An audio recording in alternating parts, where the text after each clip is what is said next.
Buenos días. Como siempre, agradecer al comité organizador la invitación para hablarles de un tema que, bueno, siempre está en evolución y la verdad que es interesante como radiólogos para cada vez intentar organizar más nuestros departamentos en cuanto a los códigos de infarto. Y les voy a hablar un poquito de la tomografía en el infarto agudo cerebral.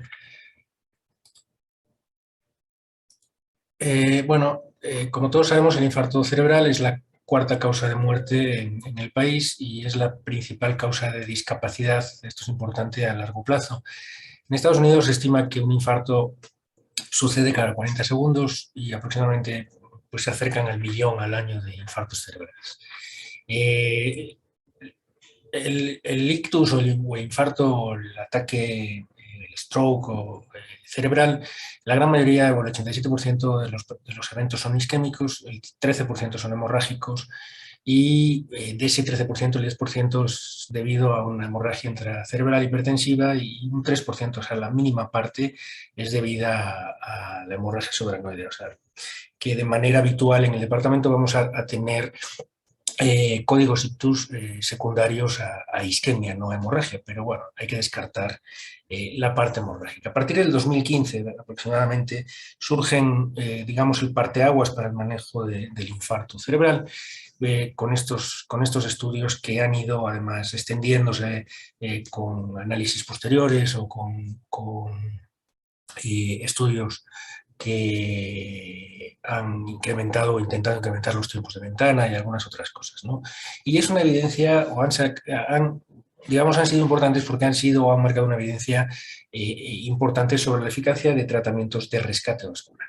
Eh, eh, no tanto como antiguamente se hacía, que llegaba el paciente a la sala de urgencias y como tenía o traía un, un evento vascular desconocido, isquémico, una sospecha de evento vascular, el paciente se quedaba esperando que el departamento de imagen pidiese el estudio y en cambio ahora ya en casi todos los hospitales o en la gran mayoría de hospitales se establece un código ictus que da prioridad a este tipo de pacientes porque el diagnóstico temprano y la derivación temprana y el tratamiento temprano va a condicionar el pronóstico a medio y largo plazo. ¿Sí? Eh, Vean que, ¿por qué pongo estos estudios? Bueno, estos estudios son los que marcan el parteaguas, pero los modelos de imagen que utilizan, vean que la gran mayoría son tomografía o angiotomografía, ¿no? que la disponemos en el departamento. Quiero cambiar también un poquito el, esa mentalidad o esa manera de pensar, a veces radiológica o a veces urgencióloga, que a pesar de que en muchos países ya eso se ha modificado, todavía en nuestro ambiente seguimos teniendo el marcado digamos, tiempo del evento. El residente o el clínico que nos pide el estudio nos dice que todavía está en periodo ventana y nosotros, incluso el grupo, el cuerpo radiológico, también sigue teniendo un porcentaje alto ese, digamos, pensamiento de que hay un tiempo efectivo para hacer el tratamiento. Y sí, efectivamente hay un tiempo efectivo para hacer el tratamiento, pero cada día están saliendo más artículos o más evidencias, no tanto artículos sobre los tiempos extendidos basados en imagen. O sea, la imagen es importante y hay pacientes que a la hora ya no tienen tejido rescatable o posibilidades de tratamiento ya sea endovenoso o endovascular y hay pacientes que pasadas 24 horas, no son la mayoría, pero pueden tener la posibilidad de un tratamiento efectivo. En la Ciudad de México o en nuestro ambiente se hizo una encuesta hace 2 o 3 años, se ha ido modificando, no hemos repetido la encuesta, pero la verdad es que vemos que la gran mayoría de los hospitales no tienen un código ictus establecido. Vean que los hospitales privados solo uno tenía un código ictus establecido con un poquito, pues no el ideal, pero la verdad es que no, sí lo tenían al menos sobre los papeles. Y de estos hospitales generales, prácticamente los públicos, bueno, no tenían un sistema, hoy en día ya hay alguno que está intentando acreditar y un sistema de derivación. Cuando hablas con las ambulancias, hablamos con las empresas de ambulancias y ninguna empresa de ambulancia tenía un código ictus. A raíz de la pandemia, el sistema de la Ciudad de México contactó con algunos especialistas para establecer un sistema de código ictus en ambulancias, aunque el problema también es que no carecemos de gran número de ambulancias en la Ciudad de México. En el ISSSTE tiene un programa muy interesante de Resiste Cerebro. La gente del ISSSTE ha estado trabajando desde hace años con este programa y los institutos de la Secretaría de Salud no tenemos, al menos de momento, un sistema de actuación o cooperación. Se está intentando, pero no hay un sistema de integración como tal. Entonces, en ese tipo de eventos que el tiempo corre en nuestra contra, es importante al menos empezar a establecer o plantearnos establecer ese tipo de códigos, ¿no? ¿Y cuántos pacientes agudos se admiten en la ventana de menos de 3 horas, que es la ventana clásica que conocemos? Vean que es el 3%. La meta más importante de la imagen moderna en el infarto cerebral es, digamos, tener una herramienta que nos defina un tejido viable que trascienda a este tiempo, ¿sí? Algo tan arbitrario como el tiempo, que realmente si es algo que se utilizó, una herramienta que se utilizó con mucha efectividad durante mucho tiempo, es algo que no es fisiológico, ¿no? En cuanto a la adquisición, en cuanto llega el paciente a urgencias, vean que la tomografía de perfusión es un estudio rápido, es un estudio disponible, lo tenemos todos en los hospitales, o al menos en los principales hospitales grandes de la Ciudad de México. Es segura, es un estudio seguro y es un estudio confortable. No es un estudio como la resonancia magnética, que no se pueden meter las máquinas de monitoreo, de anestesia, y que tarda pues a veces 40 o 45 minutos, y el paciente que tiene un evento vascular no está en condiciones de cooperar para estar tranquilo, ¿no?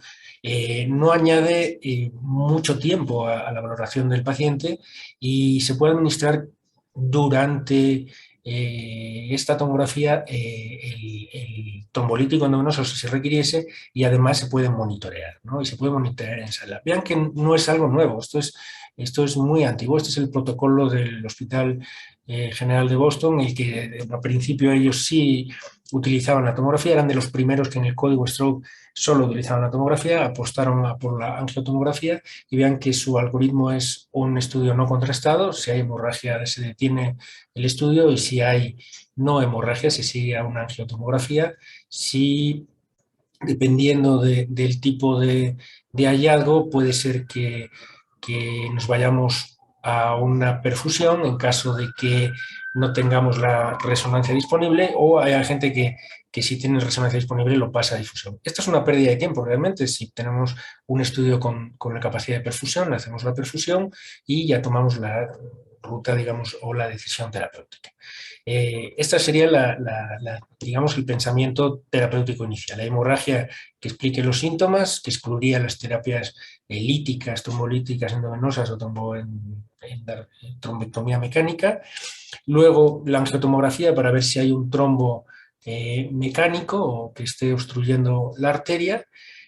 Si hay un infarto establecido, para eso hay escalas, qué tan grande es, la escala ASPEC o algún tipo de estudio, y si existe tejido crítico o penumbra. Además, la angiotomografía nos permite hoy en día, con los equipos convencionales que tenemos de angiotomografía, valorar los troncos supraórticos. Incluso hay protocolos que están alargados o extendidos minutos, en el que podemos valorar también incluso cavidades miocárdicas en fases tardías, ¿sí? Pero nos permite, vean aquí, la oclusión de la arteria cerebral media al lado izquierdo y un stent previo, y valorar todo el arco por el que se puede llegar a necesitar trabajar, ¿sí?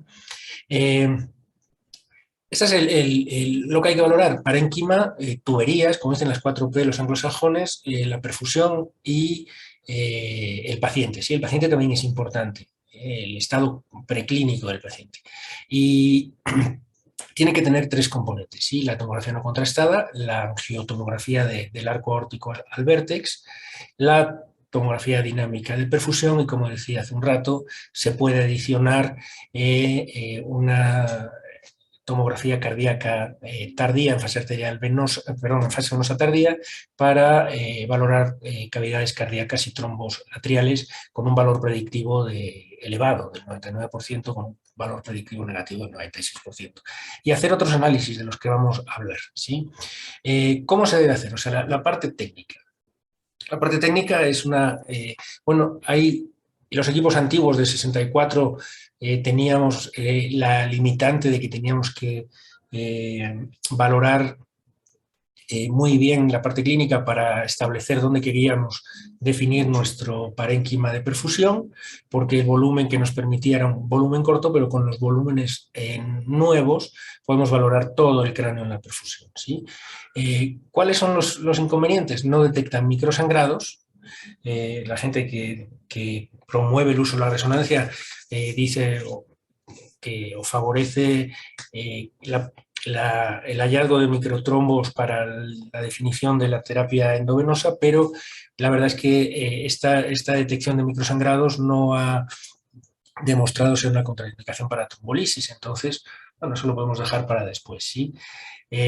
Como siempre, hay una posibilidad de contraste o una posibilidad de que el contraste esté dañando al paciente, o incluso si estuviese, como se decía antiguamente, alterada la barrera hematoencefálica, pudiera complicar la evolución del infarto.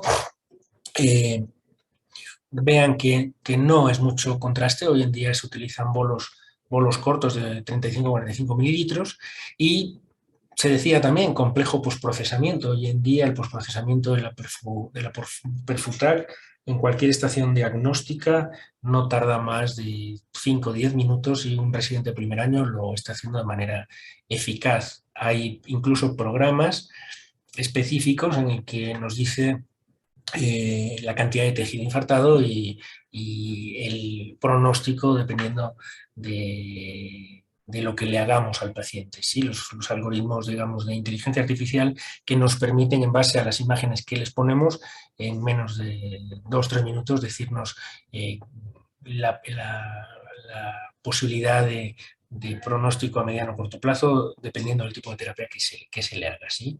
¿Cómo se hace? Bueno, pues se hace con un bolo de contraste de 7 mililitros por segundo y un bolo posterior de solución salina, de preferencia de alta concentración, para tener un buen pico de concentración que nos permite hacer unos mapas óptimos, ¿sí?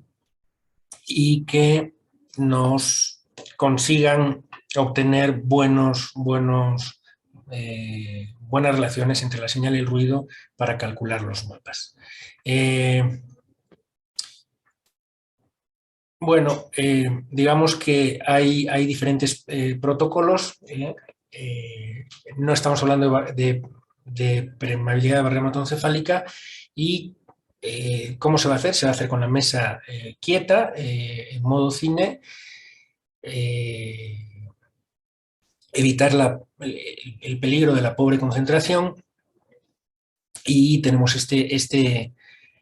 estas posibilidades, ¿no? Que tengamos un paciente con una carótida tapada, o en fibrilación auricular, o pobre función cardíaca. Y para eso vamos a necesitar, o vamos a posprocesarlo. Si sabemos que el paciente ha podido tener pobre concentración durante la adquisición del equipo, los protocolos o los algoritmos de postprocesamiento de la imagen nos permiten utilizar algoritmos que dependen de la entrada y algoritmos que son independientes de la posibilidad o de la entrada a priori. Entonces nos van a dar diferentes mapas, y hay que conocer. Por eso es importante hacerlo desde el arco aórtico hasta el vértex del cráneo. Es importante saber cómo están las carótidas proximales, porque si sabemos nosotros que el paciente cumple cualquiera de estas condiciones, vamos a cambiar el algoritmo de postprocesamiento y nos vamos a ir a uno que no dependa de la entrada arterial, ¿sí? Cada vez se está trabajando. Hoy en día ya también hay protocolos de menor radiación, pero bueno, tienen un poquito de radiación, y se pueden añadir bloques adicionales para ver la fase venosa de la que vamos a hablar. Siempre con 80 kilovolts para resaltar el efecto fotoeléctrico, y bueno, hoy en día con los equipos duales pues tenemos también. Esto cambiaría, ¿sí? Porque tenemos desde todo el espectro, desde 80 hasta hasta 120, pero en realidad, digamos que el estándar de la angiotomografía por perfusión es que hacerlo con 80 para la gente que tiene equipos estándares, ¿sí? Normalmente vamos a poner la fase arterial de entrada para obtener una curva arterial y vamos a tener la fase venosa de salida para obtener una fase venosa de salida. Y con estos dos datos vamos a dar a la máquina para que nos postprocese y nos va a dar 4 parámetros. Principalmente nos va a dar el volumen cerebral, que se define como el volumen total de sangre que pasa por una unidad de volumen de tejido. Incluye todo, incluye venas, tejido y arteriolas, y se mide en mililitros por cada 100 gramos de tejido. Tenemos el flujo, que es la cantidad de sangre que se mueve a través de esa unidad de volumen, y se va a dar en mililitros por cada 100 gramos por minuto. Tenemos el tiempo de tránsito medio. Este está en realidad relacionado con la presión de perfusión, y se define como la media de tiempo, o sea, lo que tarda la sangre en transitar en ese tejido, ¿sí? Esto va a depender entre la distancia entre la arteria de entrada que habíamos marcado y la arteria o la vena de salida, y se va a medir en segundos, ¿sí? Son los parámetros principales. Y en base a eso vamos a tener unos parámetros, ¿sí?, de perfusión, o sea, volumen, flujo y tiempo de tránsito al pico o tiempo de tránsito medio, y que nos va a definir con lo que vamos a trabajar, que es el corazón o el tejido infartado que está ya muerto y que no tiene sentido rescatarlo porque no va a ser funcional, y la fase de penumbra, ¿sí? Vean que es una curva dinámica, o sea, no es una curva total, o no es una recta que defina que a partir de un flujo de 20 mililitros por minuto por cada 100 gramos de tejido, el tejido va a estar en infarto. O sea, vean que es algo muy dinámico, que depende del volumen y del flujo. Vean que aquí están las zonas de penumbra y las zonas de infarto. Entonces, podemos tener un flujo alto, pero con un volumen bajo que esté infartado, y lo contrario, un flujo bajo con un volumen elevado que está dentro de un área de penumbra, ¿sí?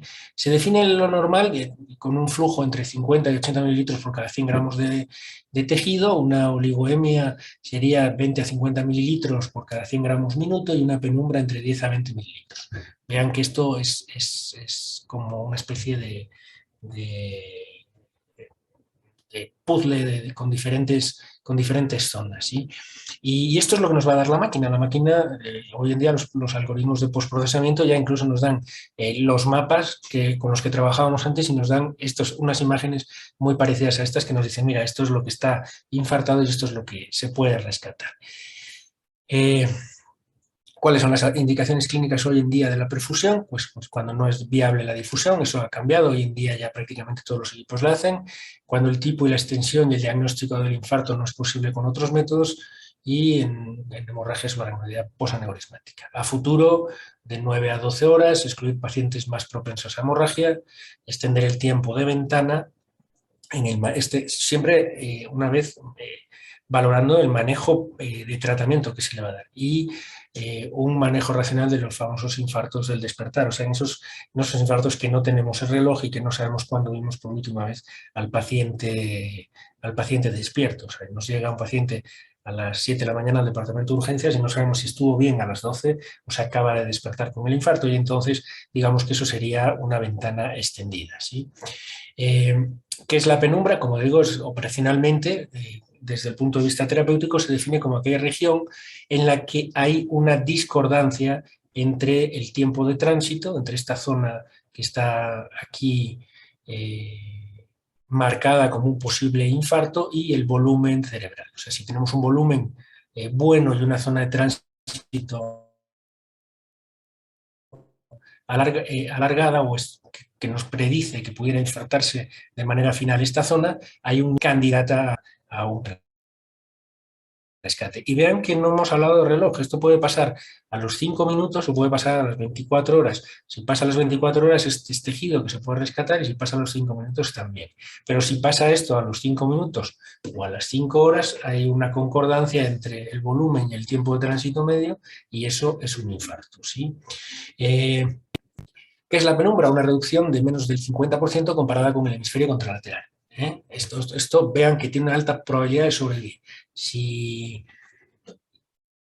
es mayor del 66%, tiene una alta probabilidad de infartarse y ninguna región con un umbral de volumen de menos de 2,2 mililitros por cada 100 gramos sobrevive. Entonces, de acuerdo, nosotros ponemos, o bueno, ya suelen venir precargados esos parámetros y si tenemos un volumen de menos de 2,2 o ponemos un umbral a 2 mililitros, eso nos lo va a decir la máquina que está infartado y ya lo vamos a definir como infarto, ¿sí?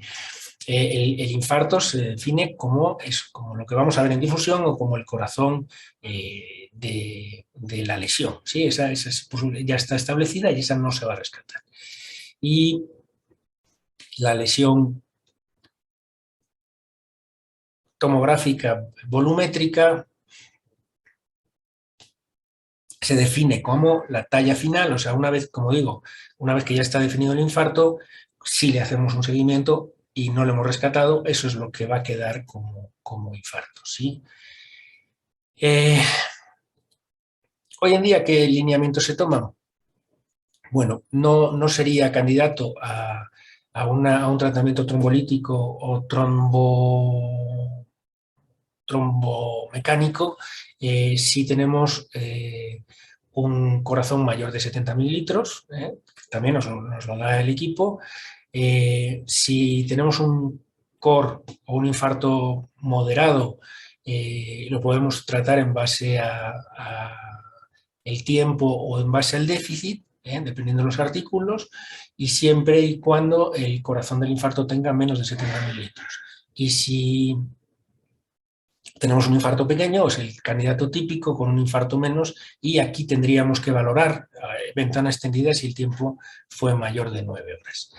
Eso sería lo clásico, esto sería lo clásico, pero digamos, hoy en día todo está cambiando de manera muy dinámica. Hoy en día incluso tenemos algoritmos dinámicos de postprocesamiento que nos dicen la frecuencia o la probabilidad de infartarse en zonas del tejido. Si esto nos lo hace la máquina. Incluso ya tenemos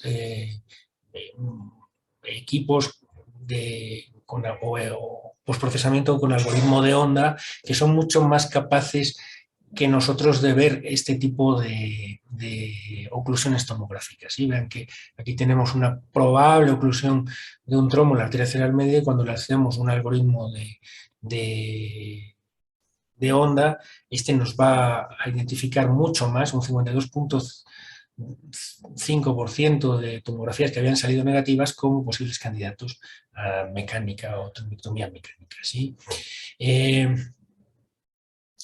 Vean que también hay estudios que dicen que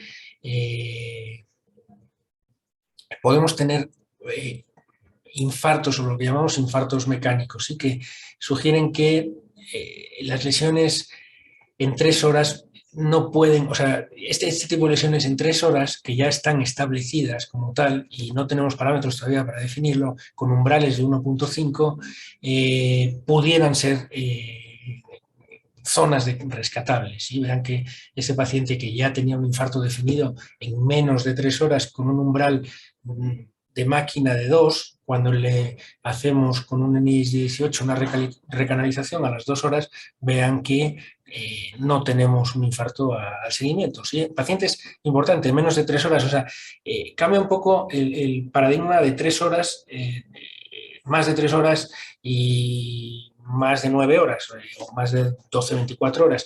O sea, en realidad a lo que voy o lo que quiero incidir es que quitar un poquito ese concepto de estar fuera de ventana por el reloj y que incluso pacientes de menos de 3 horas que estarían por la parte fisiológica dentro del rescate, por la parte, perdón, fuera del rescate, por la parte del reloj estarían dentro, entonces los metemos y tenemos muy buena resolución, ¿sí?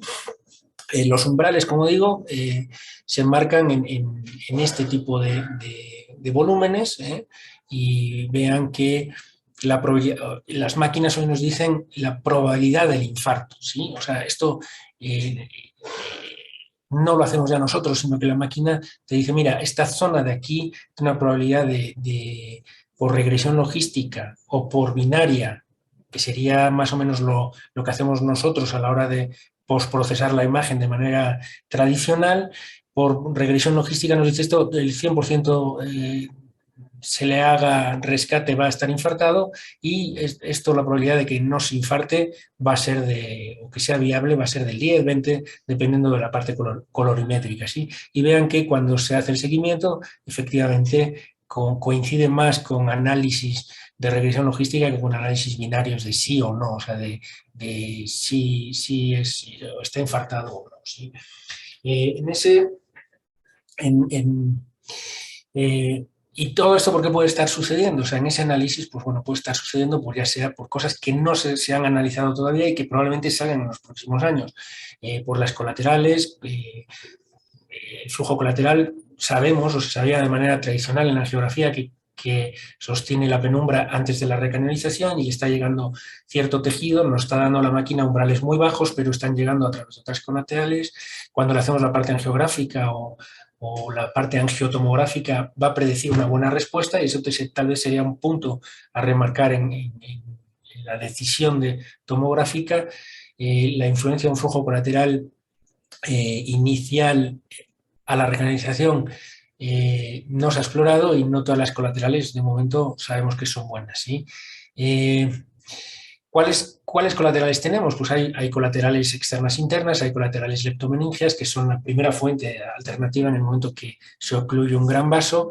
Hay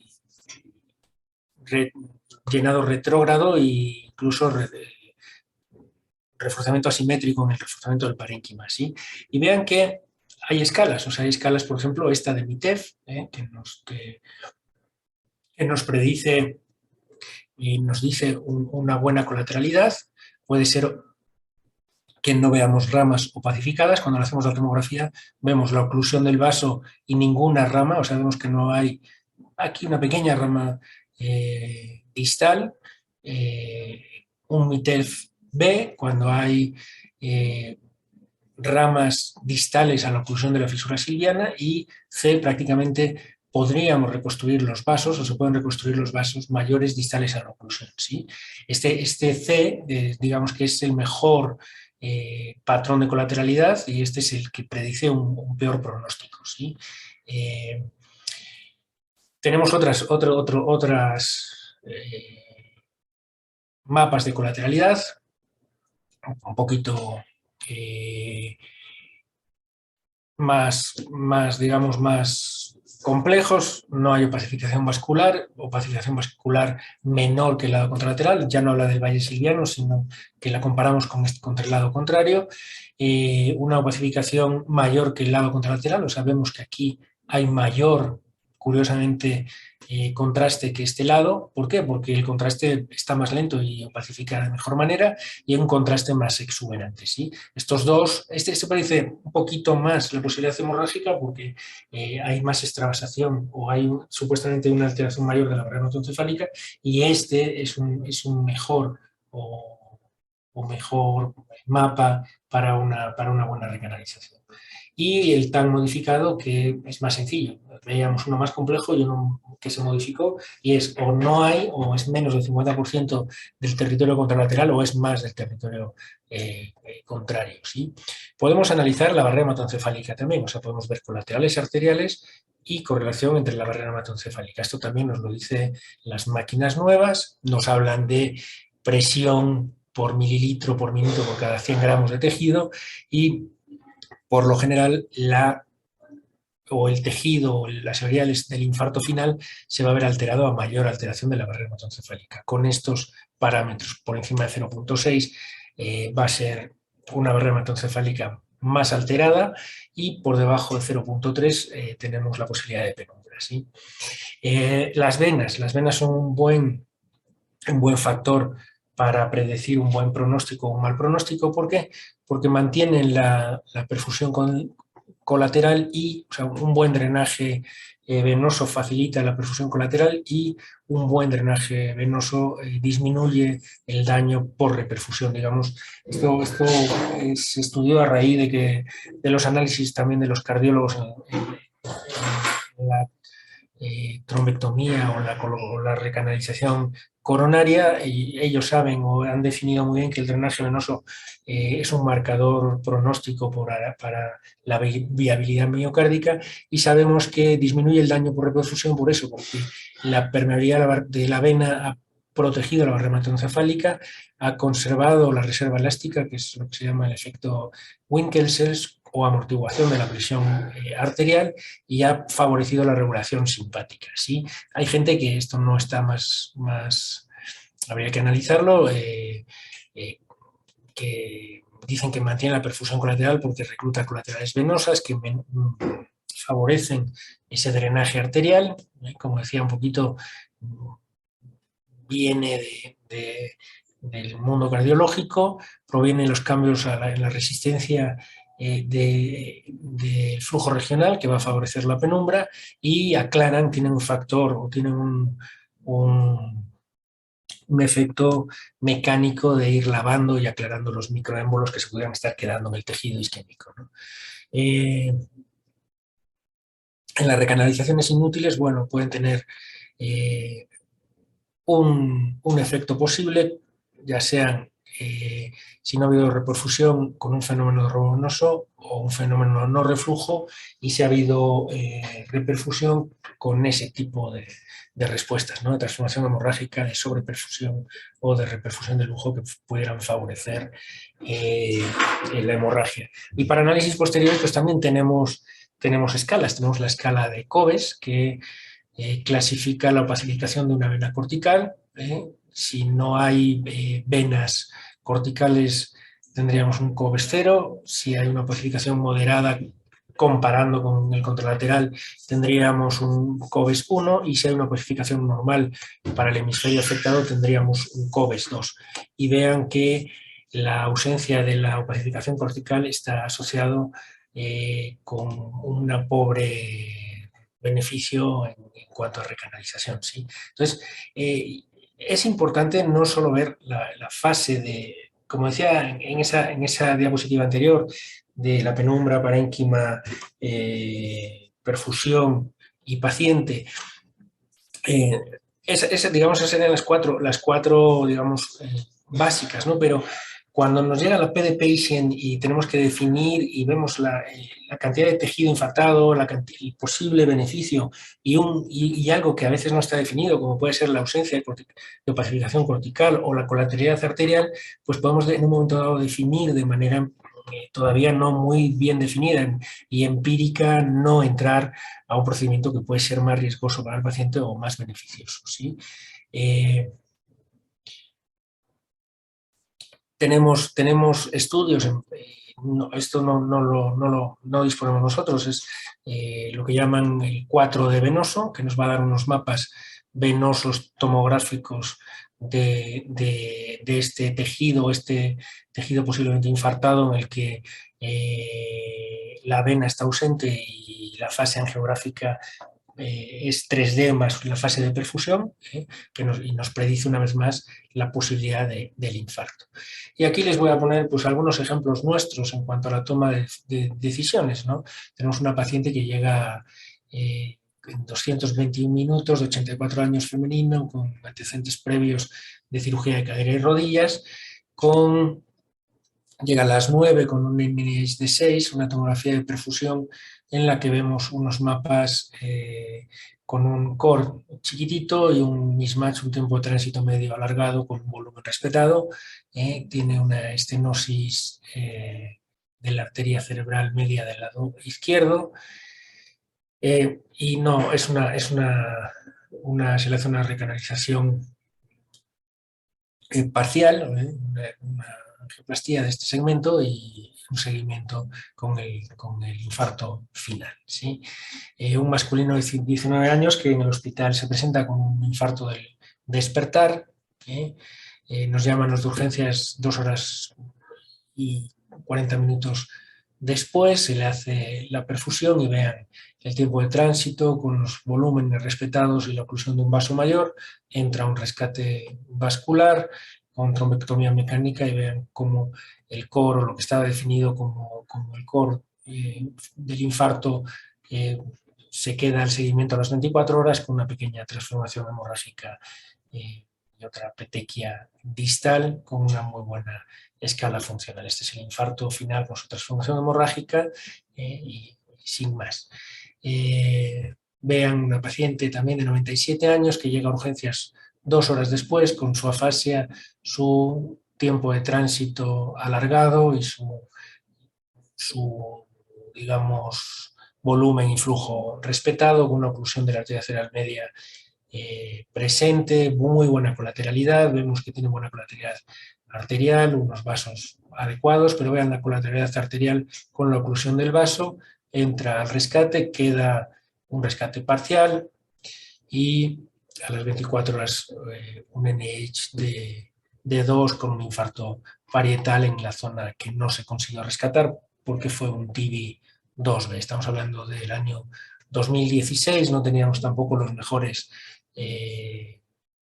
dispositivos mecánicos para la trombectomía y vean que también la trombolisis, a pesar de que quedó un trombo en la trombectomía mecánica y una recanalización parcial, la trombolisis natural efectúa su trabajo a corto, mediano o largo plazo y el vaso está totalmente recanalizado. ¿Sí? Este es un paciente que llegó a la sala de urgencias también con un infarto al despertar, en un momento de estos de cambio horario, estuvo varias horas en el departamento de urgencias por esa digamos, pensamiento que insistimos constantemente en cambiar estaba fuera de ventana, nosotros lo vimos, lo pasamos al ATAC perfusión, vean el tránsito alargado con unos buenos mapas de perfusión, se le hace un rescate con muy buen TIBI final y vean el control a las 24 horas sin zona del posible infarto y con muy buena recanalización y un NH de 2. Bueno, esto es lo que tenía para presentarles sobre el infarto y en la sala de urgencias, con la finalidad, como les digo, de modificar o intentar modificar los parámetros o las maneras de actuar dentro del departamento para darle posible tratamiento a los pacientes o valorar el reenvío a zonas donde se puedan efectuar este tipo de terapias que sabemos van a favorecer la funcionalidad del paciente a 2 meses si se efectúan de manera adecuada y en el tiempo que está establecido. Muchas gracias.